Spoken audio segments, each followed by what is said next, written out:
Alright mga lods, nandito na naman tayo sa ating paboritong spot dito sa Burak, Palawan. At kung kahapon ay dito tayo nakarami ng mga dugtut tuna, at eto, bumalik tayo at pang mag-harvest ulit ng kung ano man ang ating ma-harvest.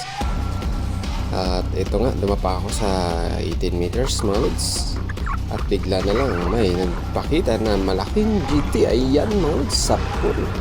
Tinira na natin at pinigiling agad kasi napakalalim ng pinuntahan niya. Nasa 30 to 40 meters yung pinakalalim niya. Kaya ayan, kinontra na natin.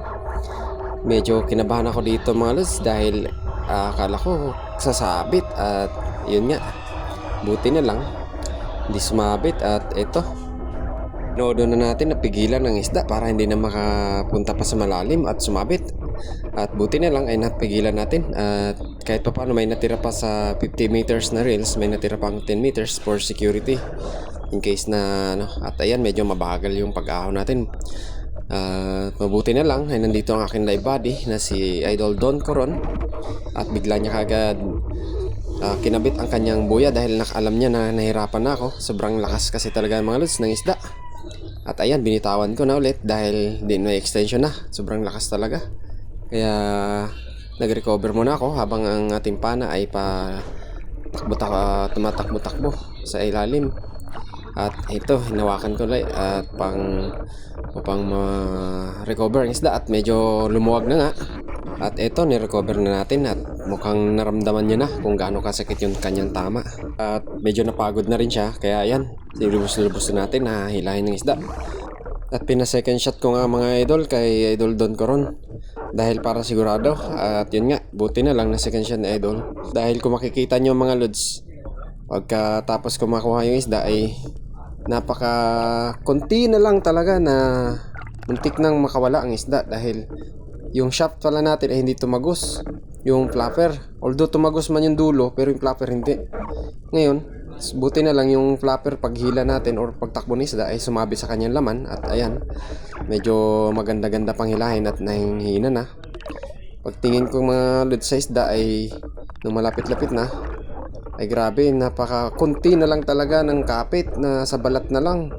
Mabuti na lang ay nasa malapit lang ang aking dive body. At ayan, pina-second shot ko kaagad mga idol para sigurado na ma-secure talaga natin itong isda na to. At dito makikita nyo mga idol kung gaano kanipis ang tama. At ito nga, medyo tumagal-tagal yung ating recovery. Umabot na ng 7 minutes para makuha yung isda. At sobrang sayangan namin ng aking dive body dahil secured na ang isda. At ito, napakaganda. At napakaganda ng second shot ni Idol. At ayan, kung makikita nyo, napakaganda at napakalaki ng ating nahuli. At ayan, tingnan nyo mga idol kung gaano kanipis yung ating flapper, yung tama ng ating shaft. Ayan no, namuntikan na talaga mga idol. Buti na lang napagod yung isda at matibay ang kanyang balat.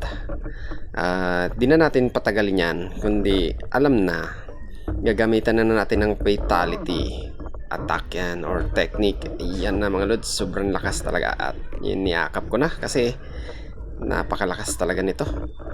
At wala nang patumpik-tumpik pa. Ayan, sorry buddy, pero thank you for your blessing to us.